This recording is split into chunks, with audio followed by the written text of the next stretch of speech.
আমার আল্লাহ বলেন, হে পৃথিবীর মানুষ, হে আমার বান্দারা, তোমরা দুনিয়ার মধ্যে গিয়েছো, আমি তোমাদেরকে দুনিয়ার মধ্যে পাঠাইলাম।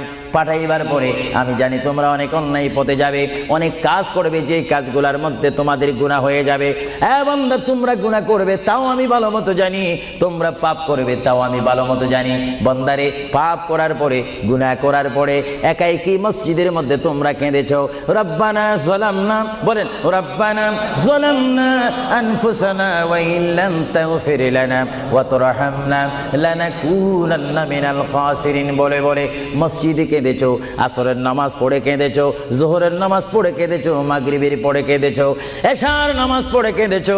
এ বান্দা, নামাজের মুসল্লা যখন বসে যাও, আমি আল্লাহকে তোমরা বারবার বলো, আল্লাহ গো আমার গুনাহ মাফ করে দাও।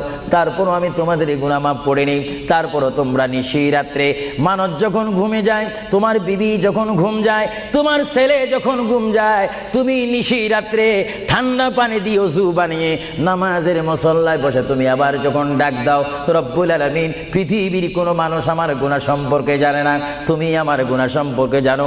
আমি এমন গুনাহ করেছি আমার বিবি জানে না, বিবি গুনাহ করেছে আমি জানি না। আল্লাহ তুমি সব কিচ্ছু জানো, হে আমার প্রভু তুমি আমাকে মাফ করে দাও। আমার আল্লাহ বলে, তারপরও যদি তোমাদেরকে আমি মাফ না করি, তারপরও বান্দা তোমরা আমার রহমতের দরজা থেকে ফিরে যাইও না। আমি তোমাদেরকে হুকুম দিচ্ছি, ওয়ালাউ আন্নাহুম ইয যালামু আনফুসাহুম জাউকা, বান্দারে যদি গুনাহ করে ফেলো, আমার রহমত থেকে মুখ ফিরে তুমি চলে যাইও না। বান্দা, আকাশ পরিমাণ যদি গুনাহ করো, পাতাল পরিমাণ যদি গুনাহ করো, সাগরের পানি পরিমাণ যদি গুনাহ করো, পাহাড় তুলনায় যদি তুমি গুনাহ করো, আমার দরবার থেকে তুমি নিরাশ হইও না। বান্দা, আমি তোমাকে একটি রাস্তা বাতাই দিচ্ছি, একটি পথ তোমাকে আমি দেখাই দিচ্ছি। সেই পথটি কোন পথ তোমরা জানো? ওয়ালাউ আন্নাহুম ইয যালামু আনফুসাহুম জাউকা, বান্দারে যখন তোমরা বরবাদ হয়ে যাবে, তখন তোমাদেরকে একটা পথ আমি তোমাদেরকে দেখাই দিলাম।